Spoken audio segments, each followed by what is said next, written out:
In part 3, we explore how we can connect more as humans in digital and remote workspaces, how communication can help with this, and how one can overcome some of the challenges faced.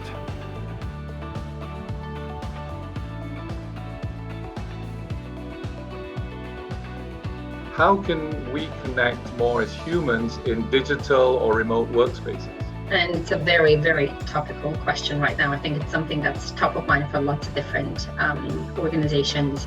At the end of the day, we're all looking to make those connections with friends, with family, with our colleagues. Creating those human connections can be the unlock to whether we succeed in our projects or not. As you know, it's often not what you know, it's who you know and how you can navigate organizations to get things done. And in order to make that happen, you need to know people, you need to build connections. Across many of our cultures, building those human connections is the number one step to working together. My remit spans across Africa, Middle East, and South Asia, very deeply cultural rooted organizations where personal relationships are very, very important.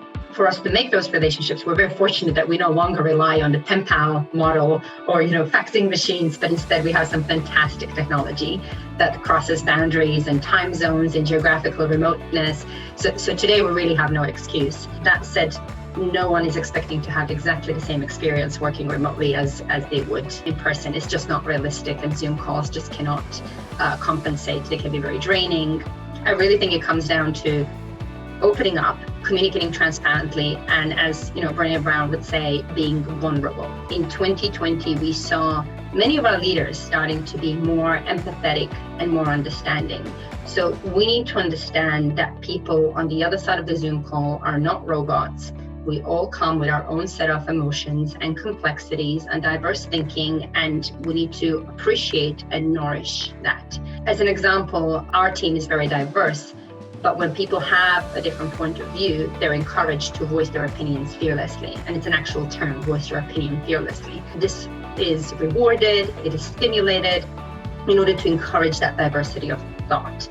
So by having meaningful conversations, we can start building human connections, start understanding and appreciating each other more. And the only difference ends up being that this is being done over a screen versus face-to-face. How can communication help with this? How important is communication when it comes to this? Corporate communication can kind of help by sharing guidelines, recommendations, profiling those who are doing things right, sharing best practices, and so on.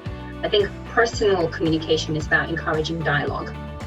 And connections are built when people talk to one another.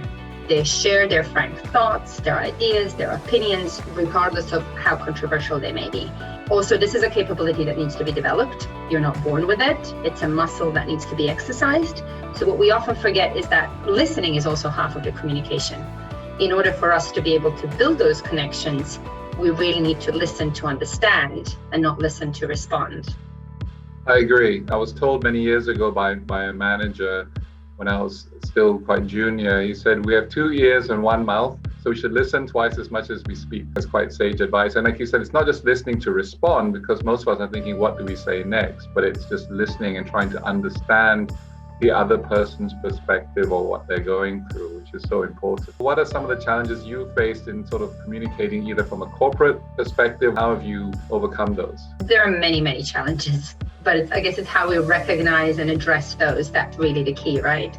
So the challenge with technology and virtual working, I think, is that we often don't see the body language. I don't see what you are, how you're sitting, what you're shuffling in your seat, and the body language and those nonverbal cues on the screen, they're 70% of the conversation. So if you don't have your camera on, and if I'm unable to see your facial expressions, whether you're nodding, whether you're paying attention, whether you're checking your phone, that is a completely different conversation altogether. So I think communication with clarity also becomes really important. I think, once I can see you, now we need to figure out what are we actually going to say to each other. What are the top 3 messages we want to deliver and take away from this conversation? Why are we having this meeting, having a structure around this? And, summarizing succinctly, what are we going to do? I think virtually getting opinions is really hard, even harder than getting it in person. And asking for feedback, it's also really important to have some quiet time and leave blank spots in the conversation. And you probably would experience this yourself, but silence is very uncomfortable. Getting comfortable with being uncomfortable is, I think, really important in order to, again, exercise that muscle of hearing what people need to say.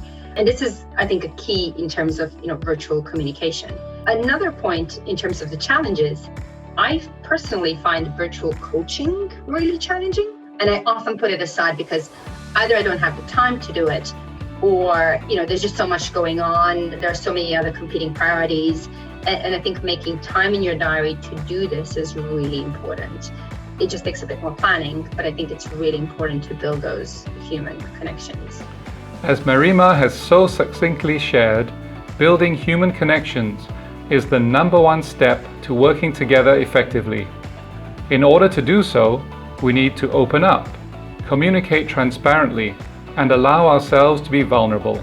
Leaders need to be more empathetic and understanding, and we should all be able to voice our opinions fearlessly to encourage diversity of thought.